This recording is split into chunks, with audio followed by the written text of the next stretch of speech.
Terima kasih Tuhan, berikan kami hati yang benar-benar siap untuk menerima firman-Mu. Tuhan berbicara kepada setiap pribadi di tempat ini. Dan biar nama Tuhan dipermuliakan. Sungguh-sungguh untuk hormat kemuliaan bagi nama-Mu sendiri. Kami serahkan segala hormat, pujian, ucapan syukur dan kemuliaan bagi nama-Mu. Beri hamba-Mu bahasa yang sederhana Tuhan. Supaya pujian, hormat, kemuliaan hanya bagi Engkau sendiri ya Bapa. Dalam nama Tuhan Yesus Kristus. Semua yang percaya dan siap diberkati Tuhan, sama-sama katakan amin. Amin. Shalom saudara. Sudah diberkati Tuhan dengan pujian penyembahan hari ini. Terima kasih kepada tim Praise and Worship yang luar biasa. Saudara, hari ini seperti beberapa waktu terakhir kita sedang belajar dan merenungkan bagaimana covenant itu berjalan mengalir dari satu generasi kepada generasi berikutnya. Kita melihat apa yang dituliskan di dalam kitab Injil Matius 1. Ada orang-orang yang sepertinya janggal untuk didengar atau diucapkan. Saudaraku, tapi dari sini kita belajar bahwa Tuhan sebetulnya ingin menunjukkan bagaimana karakter pribadinya ditampilkan kepada gerejanya. Saudaraku, gereja di seluruh muka bumi itu mempunyai satu tujuan dan hanya satu tujuan. Semakin hari menjadi semakin seperti Kristus. Nah, saudaraku, kita akan belajar bahwa dalam perjalanannya ketika Tuhan mengikat covenant dengan Abraham, Tuhan tahu ujungnya adalah Yesus Kristus. Dan pada perjalanan inilah Tuhan menampilkan karakter-karakter orang-orang yang sepertinya bagi hitungan manusia itu diabaikan atau dianggap tidak berarti. Tapi dari sini kita belajar bahwa sebetulnya Tuhan ingin menampilkan siapa pribadinya. Kita belajar beberapa waktu yang lalu dari seorang wanita yang namanya Tamar yang tampil tiba-tiba dimunculkan namanya di dalam silsilah kelahiran Kristus. Kita belajar dari seorang wanita yang namanya Rahab bulan lalu. Nah, hari ini kita akan melihat satu peristiwa lagi, satu perempuan lagi yang akan menjadi perenungan kita. Coba perhatikan Matius 1, perhatikan ayat yang pertama sampai ayat yang kelima. Silakan. Matius 1 ayat yang pertama sampai ayat yang kelima. Matius 1 ayat yang pertama sampai kelima, demikian firman Tuhan. Inilah silsilah Yesus Kristus, anak Daud, anak Abraham. Abraham memperanakan Ishak, Ishak memperanakan Yakub, Yakub memperanakan Yehuda dan saudara-saudaranya, Yehuda memperanakan Peres dan Zerah dari Tamar, Peres memperanakan Hezron, Hezron memperanakan Ram, Ram memperanakan Aminadab, Aminadab memperanakan Nahason, Nahason memperanakan Salmon, Salmon memperanakan Boas dari Rahab, Boas memperanakan Obed dari Rut, Obed memperanakan Isai. Amin. Saudaraku, hari ini kita akan melihat satu nama perempuan, yaitu Rut. Bahkan ada satu kitab didedikasikan untuk bercerita, untuk menjelaskan siapa Rut ini. Nah, saudaraku, kalau saudara memperhatikan sungguh-sungguh secara perlahan-lahan, saya berdoa supaya setiap kita pulang mendapatkan satu pewahyuan yang Tuhan ingin sampaikan. Saudaraku, saya ingin ajak saudara untuk melihat kitab Rut. Ya. Perhatikan perlahan-lahan kitab Rut. Pasal pertama, ayat yang pertama sampai ayat yang kedua. Perhatikan kitab Rut 1 ayat yang 1 sampai ayat yang kedua. Silakan. Rut 1 ayat yang pertama dan yang kedua, demikian firman Tuhan. Pada zaman para hakim memerintah ada kelaparan di tanah Israel. Lalu pergilah seorang dari Betlehem Yehuda beserta istrinya dan kedua anaknya laki-laki ke daerah Moab untuk menetap di sana sebagai orang asing. Nama orang itu ialah Elimelek. Nama istrinya Naomi dan nama kedua anaknya Mahlon dan Kilion. Semuanya orang-orang Efrata dari Betlehem Yehuda. Amin. Saudaraku, kitab Rut bercerita tentang latar belakang apa yang terjadi pada waktu itu. Dikatakan di ayat yang pertama, pasal yang pertama, pada zaman ketika para hakim-hakim memerintah, ada kelaparan di Bethlehem, Yehuda. Ini satu latar belakang yang sangat dalam untuk kita renungkan. Saudaraku, hakim-hakim memerintah di dalam kitab hakim-hakim atau pada zaman sebelum raja-raja ditampilkan, itu ada satu kekacauan besar.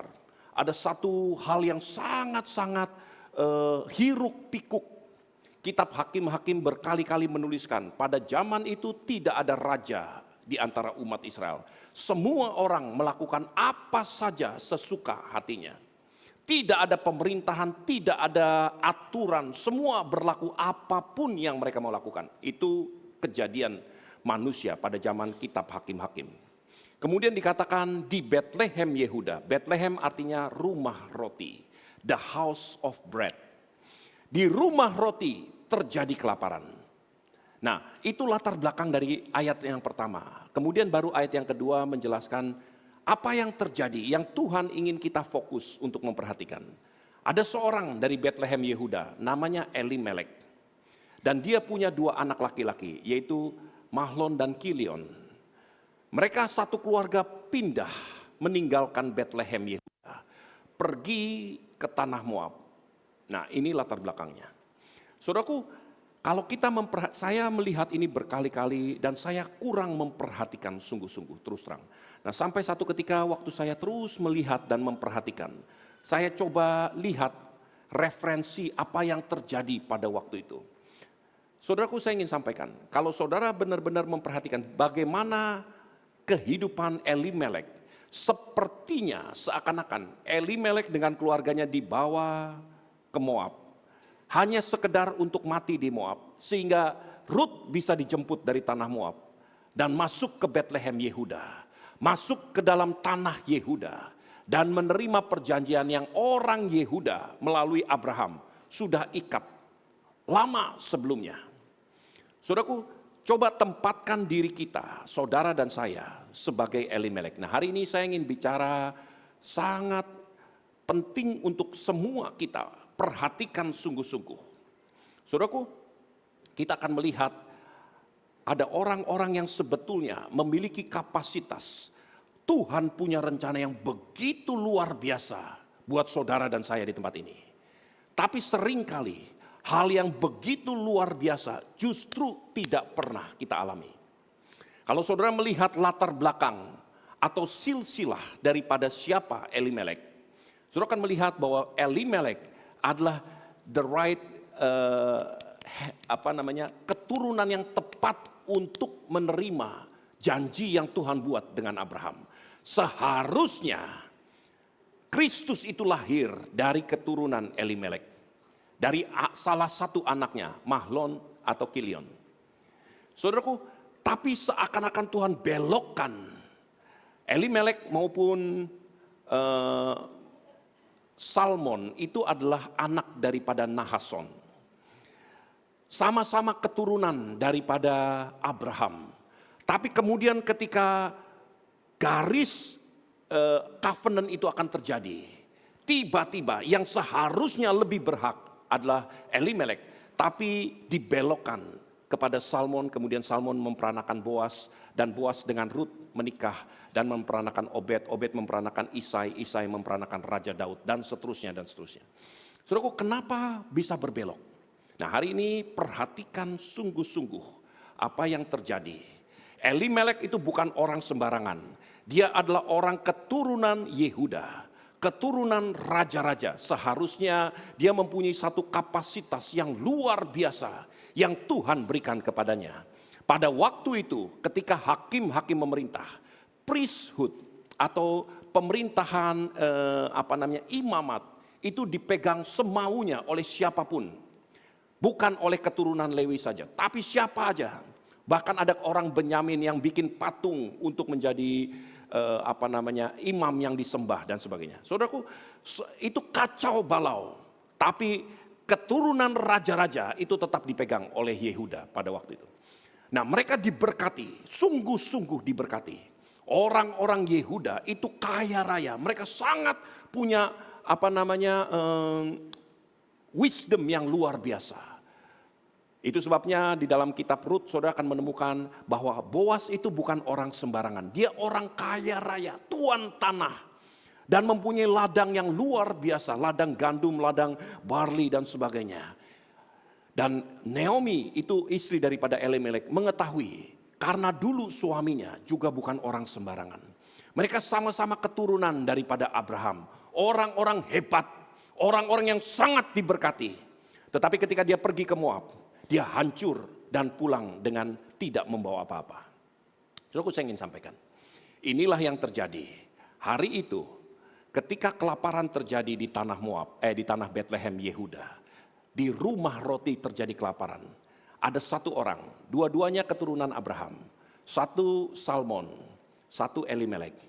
Elimelek memilih, walaupun dia lebih berhak, dia memilih pergi meninggalkan Yehuda dan pergi ke tanah Moab. Kenapa dia pergi ke Moab? Dan kenapa dia meninggalkan? Nah, ini yang akan saya coba ajak saudara untuk merenungkan sebentar. Saudaraku, setiap kita, manusia itu sebagian besar, normal distribution, itu 95% orang itu sebetulnya biasanya baik-baik saja. Ya. Nggak ada salahnya. Saudara akan menemukan satu kriteria yang terjadi dengan orang-orang kebanyakan. Baik, luar biasa, mulia bahkan. Tapi ini rata-rata, mediocre. Nah, saudaraku, perhatikan sungguh-sungguh yang namanya the spirit of mediocrity atau mediocre spirit. Ini melanda hampir sebagian besar manusia. Nggak ada salahnya. Elimelek tidak pernah berbuat salah. Anak-anaknya tidak ada dosanya sama sekali. Alkitab tidak menjelaskan satu pun kesalahan daripada Elimelek. Tapi ketika kelaparan terjadi di Bethlehem Yehuda, dia memilih untuk pergi ke tanah Moab. Kenapa dia pergi ke tanah Moab? Hanya satu alasannya. Karena kekayaannya terlalu banyak. Dia berpikir untuk saya dan saya. Ketika kelaparan terjadi, lebih baik pergi duluan. Dan perginya ke tanah Moab. Kenapa ke tanah Moab? Ada satu peribahasa berkata begini, bird with the same feather flock together. Burung yang bulunya sama terbang bersama-sama. Burung emprit tidak akan terbang bersama dengan burung elang. Burung elang tidak akan terbang bersama dengan burung merpati. Bird of the same feather flock together. Burung yang bulunya sama akan terbang bersama-sama. Ketika sesuatu tekanan terjadi, tiba-tiba Elimelek sadar, aku ini seperti Moab. Aku akan pergi ke tanah Moab.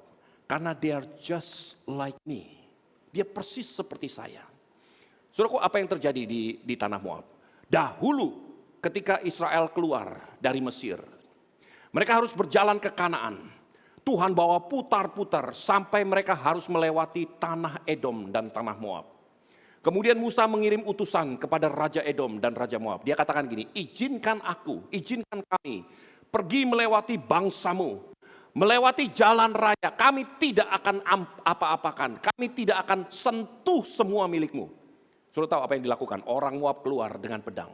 Kalau engkau berani lewat wilayahku, aku akan perang bersama dengan kau. Musa sampai berkata, kalau sampai ada air yang diminum dari sungai-sungai Moab, kami akan bayar. Kalau ada ternak kami yang makan rumput di perjalanan di tanah Moab, kami akan ganti semuanya, kami akan bayar. Tidak diizinkan. Kaya raya, hebat, diberkati Tuhan,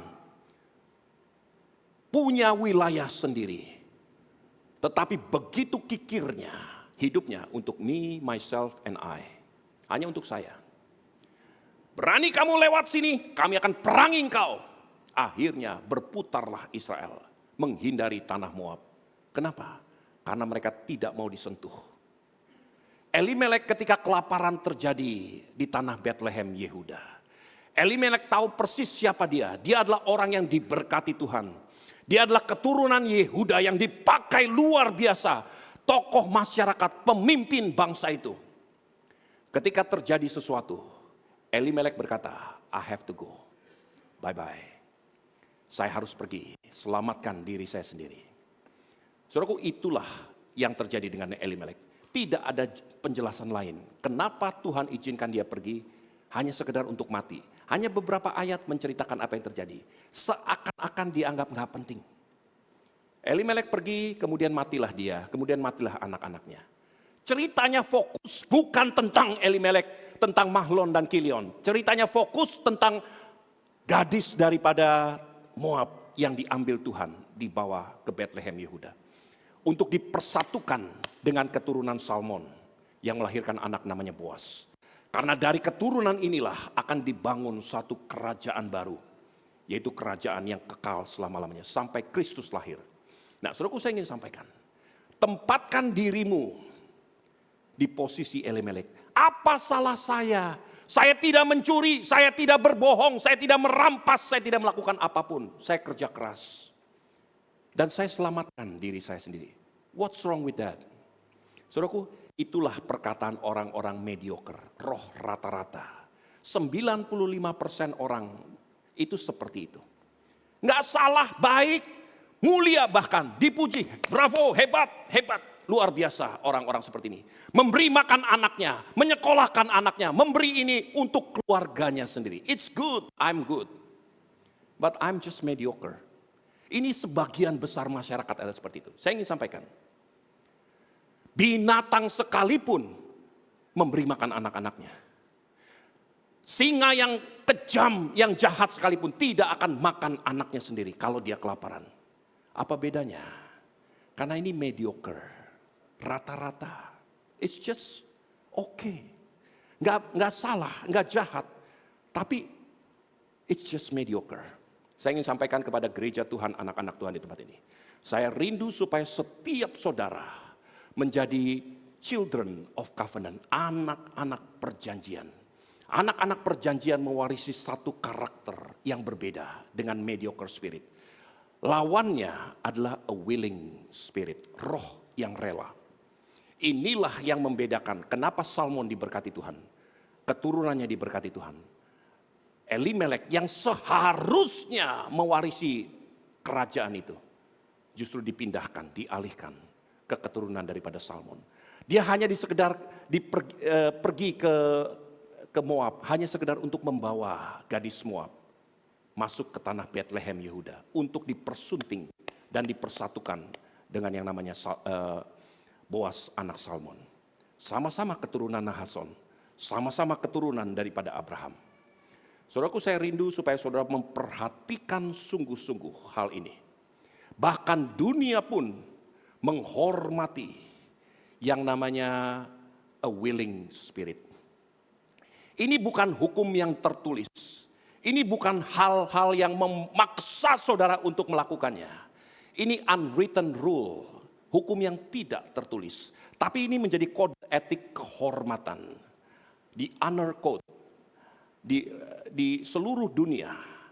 Semua maritim itu menghormati atau menyanjung tinggi yang namanya maritime honor code. Saudaraku, ada satu perkataan yang berkata gini. The captain goes down with his vessel. Kapten atau nahkoda itu akan tenggelam bersama-sama dengan kapalnya. Ini adalah honor code yang dipercayai seluruh dunia. Kalau kapal itu sedang miring, sedang mengalami gelombang, sedang mengalami ancaman, orang terakhir yang akan diselamatkan, orang terakhir yang akan keluar dari kapal itu adalah kaptennya, nahkodanya. Ketika pesawat itu sedang gelombang dalam menghadapi cuaca yang buruk, orang terakhir yang akan selamat adalah pilotnya. Tahun 2012 ada seorang kapten dari Italia, namanya Francesco Settino. Francesco Settino ketika dia mengemudikan kapal pesiar namanya Costa Concordia. Berlayar di Samudra Atlantik. Ketika mengalami tekanan, mengalami gelombang, akhirnya badan kapal itu pecah. Dalam keadaan bingung, panik, semuanya hiruk pikuk. Francesco Settino memilih untuk menyelamatkan diri, mengambil skoci, dan dia berhasil ditemukan selamat. Saudara tahu, pengadilan Italia menjatuhkan hukuman dan mencabut semua kehormatan daripada Francesco Settino. Kenapa? The captain should go down with the ship. Harusnya engkau mati bersama-sama dengan kapal. Kalau sampai ada satu orang yang berhasil selamat, itu bukan kapten, harusnya orang lain. Kapten itu harusnya tenggelam bersama-sama dengan dengan perahunya. Saudara pikir ini hal yang cuma sekedar saya katakan. Tapi dunia pun melihat hal seperti ini. Tahun 1981, tepatnya 27 Januari 1981. Saudara yang seumuran saya atau lebih tua, saudara pernah mendengar ada kapal Tampomas II dinakodai oleh seorang nahkoda namanya Abdul Rifai.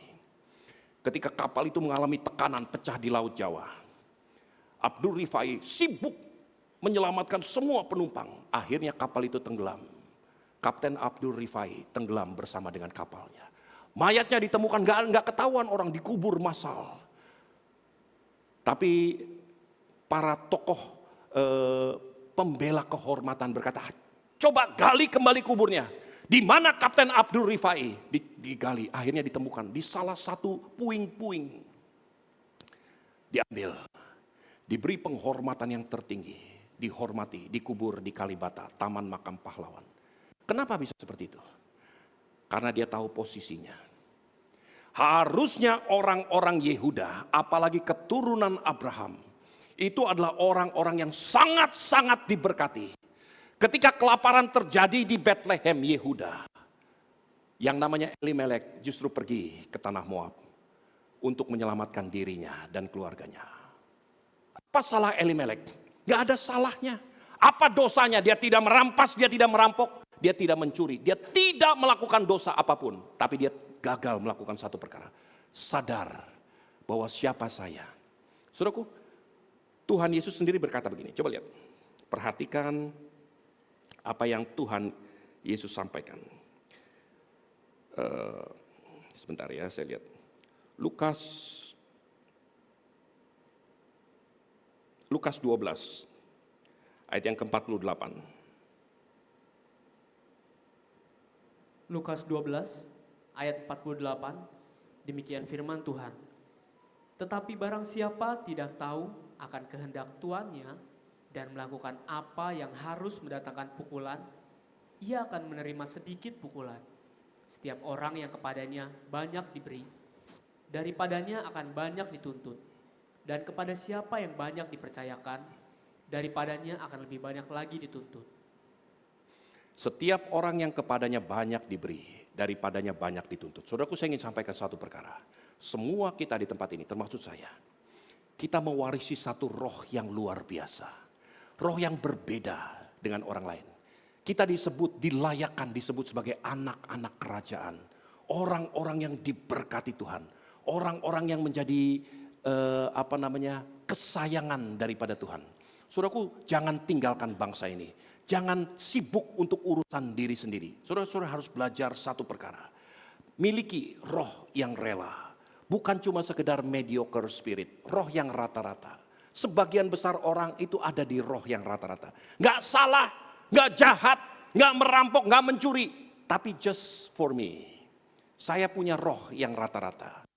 Semua hanya untuk pokoknya saya nggak ngerugikan orang lain lah. Nah, hari ini saya ajak saudara untuk masuk satu level lebih tinggi lagi.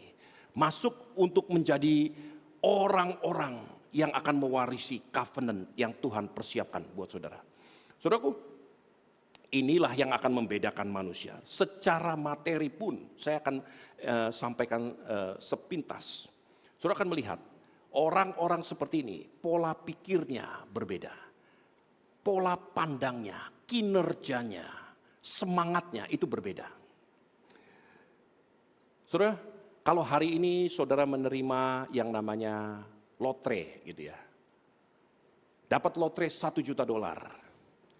Statistik membuktikan tidak lama setelah hari ini, saudara akan kembali kepada posisimu seperti semula. Saudara hanya punya uang sedikit, sekarang sekalipun kau terima $1 juta, untuk sementara waktu engkau akan menjadi milioner gitu ya. Wah, luar biasa. Tapi tidak lama kalau pikiranmu, pola sikapmu, semangatmu, manusia batiniahmu tidak berubah. Engkau akan kembali ke posisi semula. Milton Friedman, seorang ekonom yang mendapatkan piala Nobel di bidang ekonomi. Dia berkata begini, kalau seluruh uang di dunia ini dikumpulkan, dibagi rata, setiap orang mendapatkan jumlah yang sama. Tidak lama kemudian uang-uang itu akan berpindah kembali ke kantong masing-masing seperti semula. Dia sedang berargu untuk membuktikan kegagalan daripada faham komunisme. Saudaraku, saya ingin sampaikan, kenapa bahkan uang pun tahu kemana dia harus pergi. Daud berkata begini, your goodness is running after me. Kebajikan, kemurahanmu itu mengejar aku, itu mengikuti. Daud bersaksi di Mazmur 23. Bagaimana mungkin kebajikan mengejar aku? Umumnya kita manusia rata-rata, kita mengejar kebajikan, kita mengejar berkat, kita mengejar kemurahan. Tapi Daud berkata, his goodness is running after me. Kebajikannya mengejar-ngejar aku. Sampai Daud dikejar-kejar oleh kebajikan. Coba saudara bayangin, pagi-pagi dikejar orang mau kasih duit. Menjelang malam orang masih mau memberi berkat. Tuhan betul-betul berkati dia. Sekalipun banyak orang merancangkan kejahatan. Kenapa bisa seperti itu? Saudara tahu, Daud bersaksi. Kenapa itu bisa terjadi dengan saya? Nah, saudara pulang, saudara ingat, hafalkan ayat ini. Mazmur 51 ayat yang ke-14. Mazmur 51 ayat 14, silakan. Mazmur 51 ayat 14, demikian firman Tuhan. Bangkitlah kembali kepadaku kegirangan karena selamat yang daripadamu. Dan lengkapilah aku dengan roh yang rela. Dia berkata begini, restore unto me, perbaharui, bangkitkan kembali sukacita daripadamu. Setelah itu bangkit, dia berkata begini, topang aku, teguhkan aku dengan apa? Dengan roh yang rela. Inilah rahasianya. Kenapa Daud bisa bersaksi? Your goodness is running after me. Dia dikejar-kejar oleh kebajikan Tuhan. Karena dia ditopang oleh roh yang rela. Berapa banyak orang ingin menghancurkan Daud. Berapa banyak orang ingin membunuh Daud. Berkali-kali dia dilakukan terhadap Daud. Kenapa Daud tetap bertahan? Karena dia diteguhkan, ditopang oleh namanya willing spirit. Sebagian besar orang lain itu berhasil karena dia memiliki yang namanya mediocre spirit. Roh yang rata-rata. Saudaraku, hari ini semua kita di tempat ini, tidak terkecuali siapapun, saya rindu betul-betul saudara pulang dengan pola pikir dan diteguhkan betul-betul dengan a willing spirit. Berbeda total. Nah, sekarang saya akan masuk lagi ke dalam kitab Rut. Saudara akan melihat ketika Elimelek pergi ke tanah Moab dengan dua anak laki-lakinya, Mahlon dan Kilion. Dua-duanya menikah dengan dua gadis Moab. Satu namanya Orpa, satu namanya Rut. Dua-duanya orang baik. Saudara akan melihat, dua-duanya tidak ada cacatnya sama sekali. Dua-duanya orang hebat, orang luar biasa. Ini calon mantu idola gitu ya. Hebat dua-duanya. Bukan mata duitan, bukan orang-orang jahat. Semuanya baik total. Tapi rohnya berbeda. Lihat, Rut 1 ayat 16-17. Silakan. Rut 1 ayat 16 dan 17, demikian firman Tuhan. Tetapi kata Rut, janganlah desak aku meninggalkan engkau dan pulang dengan tidak mengikuti engkau, sebab kemana engkau pergi, ke situ jugalah aku pergi. Dan di mana engkau bermalam, di situ jugalah aku bermalam. Bangsamulah bangsaku, dan Allahmulah Allahku. Di mana engkau mati, aku pun mati di sana, dan di sanalah aku dikuburkan. Beginilah kiranya Tuhan menghukum aku. Bahkan lebih lagi daripada itu, jikalau sesuatu apapun memisahkan aku dari engkau, selain daripada maut. Amin. Saudara lihat, ada dua mantu daripada Elimelek dan Naomi. Satu namanya Orpa dan satu namanya Rut. Saudara harus melihat dengan kacamata yang benar, apa adanya yang firman Tuhan katakan. Dua-duanya baik, dua-duanya hebat, dua-duanya luar biasa. Ini bukan yang satu pengeretan, yang satu malaikat, bukan. Dua-duanya baik-baik, penuh perhatian. Dua-duanya mengiringi Naomi. Kemudian di tengah jalan Naomi berkata, ngapain kalian ngikutin saya? Saya datang dengan tangan penuh. I was a rich woman. Saya adalah istri daripada Elimelek, keturunan Abraham. Seharusnya suamiku adalah pewaris janji Abraham. I have everything, semua saya punya. Saya datang dengan tangan penuh, sekarang saya pulang dengan tangan hampa. Jangan panggil aku Naomi, call me Mara. Panggil aku Mara. Karena aku pahit terhadap yang maha kuasa. Datang dengan tangan penuh, pulang dengan tangan hampa. Dia bilang, pulanglah, kamu pulang. Kembali ke orang tuamu masing-masing. Aku udah tua renta, gak punya anak, gak punya apa-apa. Betul-betul nol, ngapain ikut saya? Orpa pikir dengan akal sehat. Betul juga, make sense. Orpa bukan orang jahat. Orpa tidak pernah mencuri, tidak pernah berselingkuh, tidak pernah lakukan apapun yang jahat di mata Tuhan. Dia peluk cium mertuanya. Oke mami, silakan mami pergi. Aku akan tetap berdoa buat mami. Semoga kita bertemu nanti satu kali kelak. Aku akan kunjungi mami, aku akan telepon. Minimal nanti kita akan bertemu di surga. Gitu ya. Itu mantu yang baik, gak ada salahnya. Tapi Ruth berbeda. Ini orang yang punya roh yang rata-rata. Mediocre spirit. Suaranya seperti itu.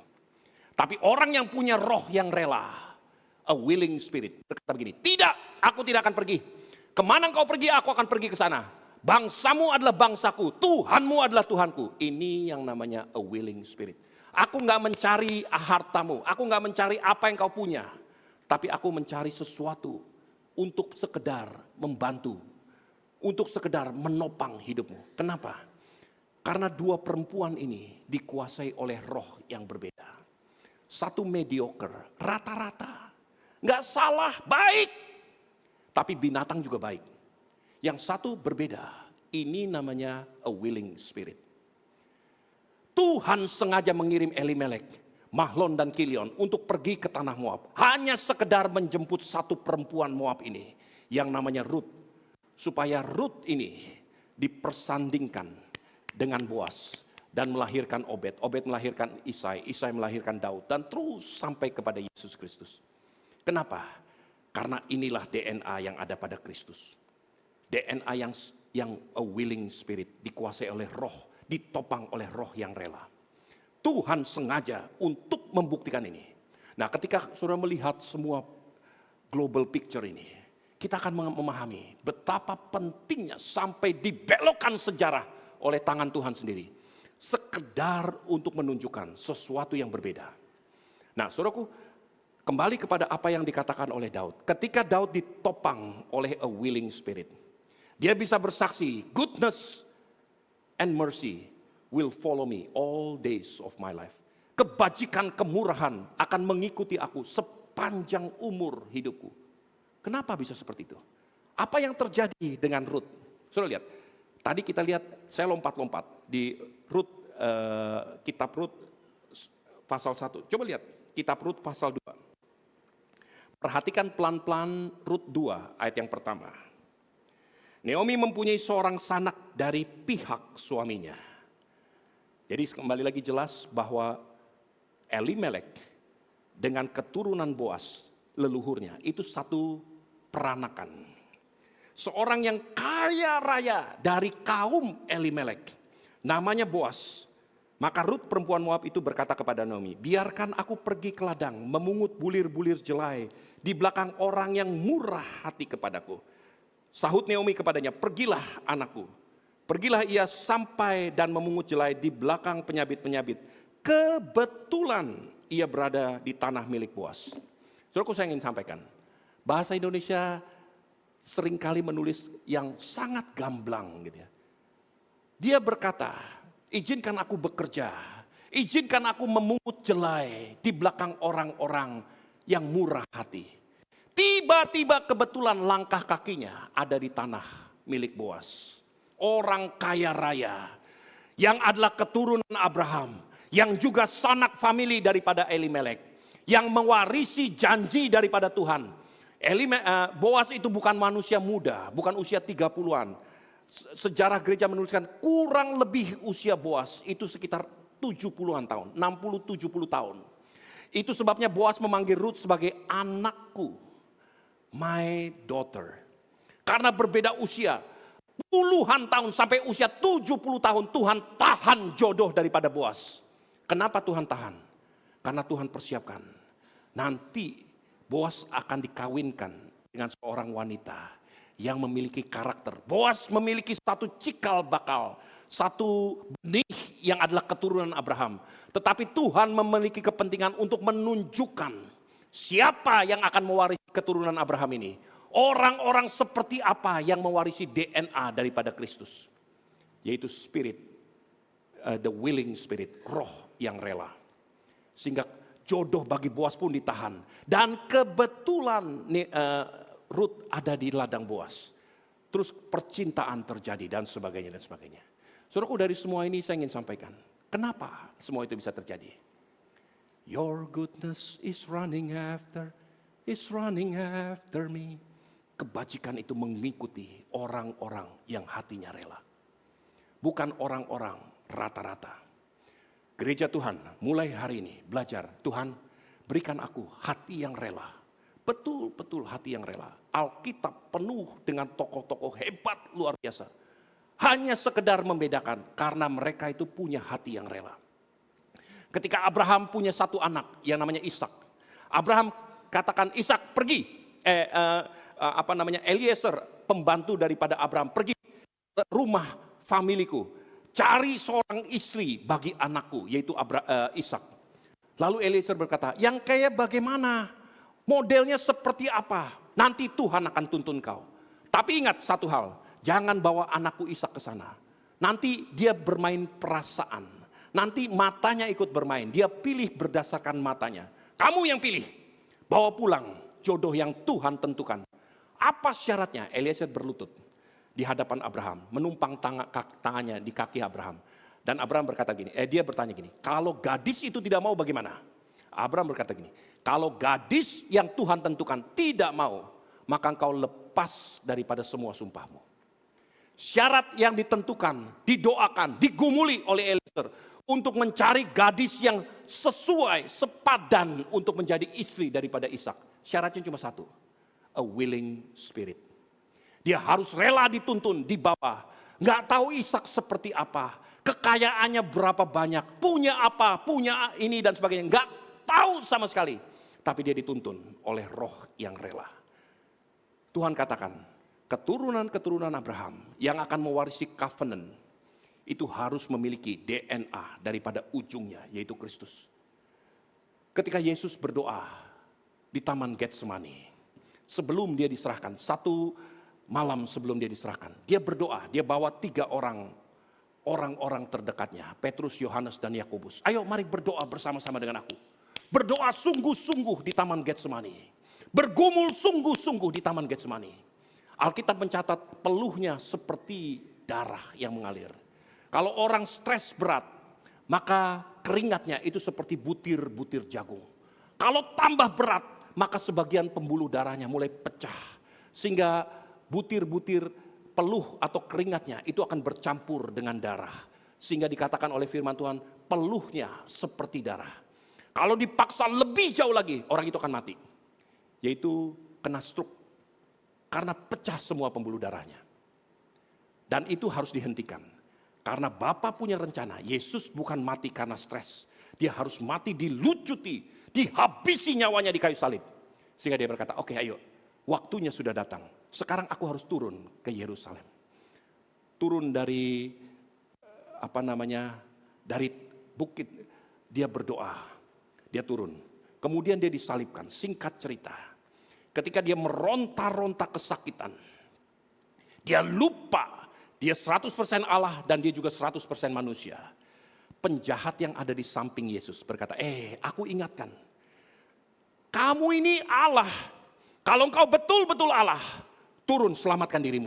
You can do anything whatsoever. Engkau bisa selamatkan dirimu dan juga selamatkan aku. Sepertinya penjahat itu mengingatkan, baru semalam engkau berdoa, bermalam-malam engkau berdoa, minta satu hal, and only one thing. Jangan, kalau boleh cawan ini lalu daripadaku. Karena terlalu pahit untuk diminum. Sekarang kau punya jalan keluar. Exercise your godly infinite. kerahkan semua keahlianmu, keilahianmu. Kerahkan untuk turun dari kayu salib. Selamatkan dirimu. You can do it. Sepertinya iblis memberikan solusi kepada Yesus. Saudara tahu apa yang Yesus lakukan? Dia tidak hiraukan sama sekali. Dia terus tekun menuju kepada panggilan Bapa. Saudaraku, apa yang membuat Yesus terpaku di kayu salib? Roh yang rela. Apa yang membuat Yesus menggenapi tujuan Bapa? Roh yang rela. Kalau dia menggunakan kemauannya sendiri, kalau dia adalah orang yang dikuasai roh yang rata-rata, mediocre spirit, pasti dia akan turun. Karena apa? Karena dia berdoa semalam-malaman. Kalau boleh cawan ini lalu daripadaku, but not my will, your will be done. Tapi minimal kemanusiaannya akan berontak berkata, aku mau selamat, aku tidak mampu melihat penderitaan seberat ini. Itu mediocre spirit. Saudaraku, saya ingin sampaikan, ada begitu banyak contoh-contoh di Alkitab. Orang-orang luar biasa yang Tuhan pakai, itu memiliki satu perkara, a common underlying, yaitu a willing spirit. Nah, hari ini belajar satu perkara.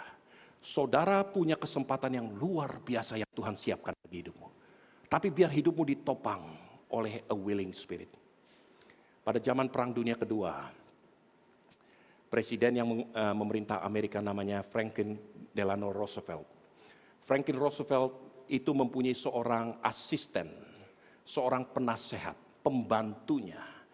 Dan kemudian pada akhirnya dia juga dijadikan sebagai menteri perdagangan dari Amerika pada zaman Franklin Roosevelt. Namanya Harry Hopkins.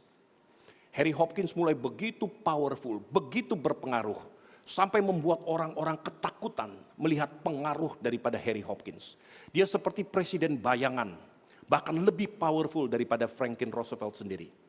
Beberapa orang-orang penasehat datang kepada Franklin Roosevelt. Dia berkata gini, Pak Presiden, hati-hati. Kamu menunjuk yang namanya Harry Hopkins, dia begitu powerful sekarang. Dia bahkan lebih terkenal daripada kamu. Seandainya Franklin Roosevelt itu seperti Saul, dia akan cemburu terhadap pembantunya yaitu Daud. Karena orang berkata, Saul mengalahkan beribu-ribu, tapi Daud mengalahkan berlaksa-laksa. Seperti itu yang terjadi dengan Franklin Roosevelt pada waktu itu. Harry Hopkins jauh lebih powerful, jauh lebih terkenal, jauh lebih berpengaruh.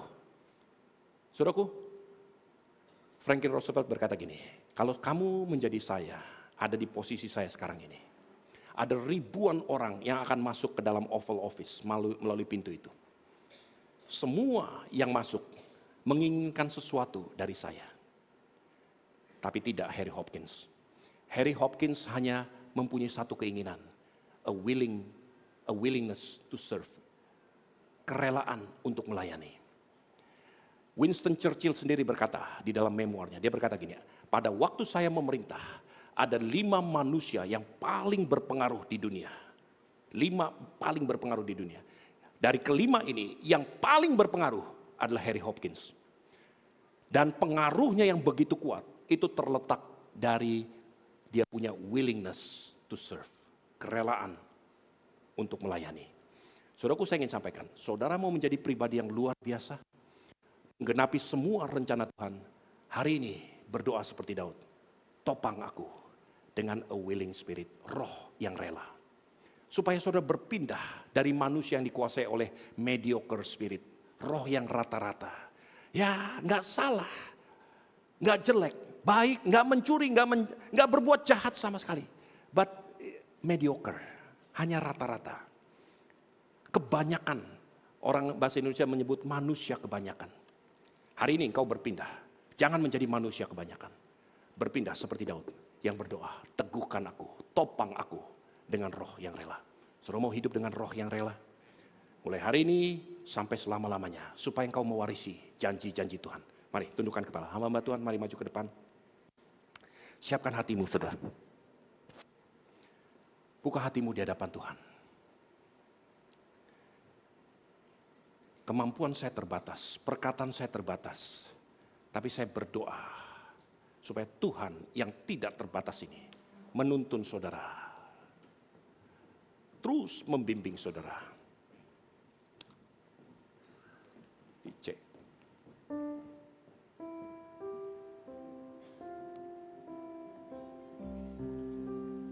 I love you, Lord. For your mercy never fails me. All my days I've been held in your hand. From the moment that I wake up till I lay my head, I have seen of your goodness of God. Saudara, saya ingin berdoa buat saudara. Semua saudara yang sudah mendengar firman Tuhan. Sebagai hamba Tuhan hari ini, saya ingin mengajak saudara, tinggalkan comfort zone saudara. Tinggalkan roh yang rata-rata, mediocre spirit. Mari maju untuk masuk ke dalam rencana Tuhan yang besar. Dalam hidupmu, dalam kerohanianmu, dalam mentalmu, dalam usahamu, dalam segala perkara. Engkau akan melihat orang-orang yang dituntun oleh a willing spirit. Dia itu akan jauh di atas rata-rata. Dia akan melakukan karena mempunyai hati yang rela. Rumah tangga akan bisa bersatu. Salomo berkata begini, ada 3 hal yang membingungkan aku, bahkan 4 hal yang tidak aku mengerti. Yaitu jalannya burung di udara, jalannya ular di atas batu-batu, jalannya kapal di air. Tapi yang keempat aku gak mengerti sama sekali. Jalannya seorang gadis dengan seorang pria. How can it be? Bagaimana seorang gadis dan seorang pria akan terus langgeng selama-lamanya? Jawabannya satu, a willing spirit. Saudara mau melihat istrimu diberkati Tuhan, rumah tanggamu diberkati Tuhan, kesampingkan keinginanmu. Have a willing spirit. Terima istrimu apa adanya. Terima suamimu apa adanya. Lakukan dengan penuh rasa hormat.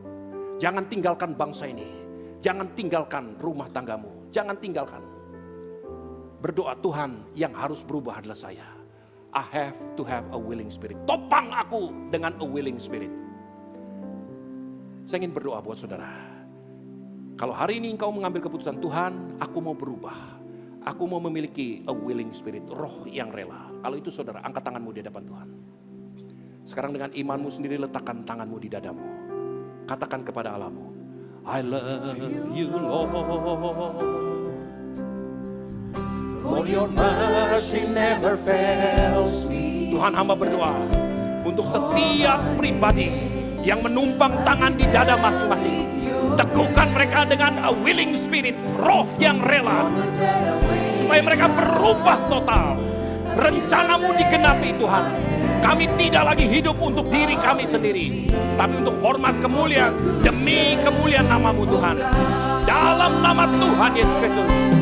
Katakan, all my life you have been faithful. Sepanjang umur hidupku Tuhan telah setia.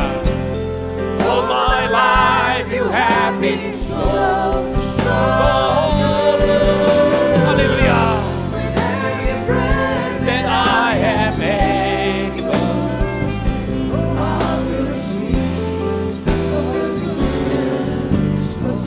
Sekarang buka tanganmu. Buka hatimu.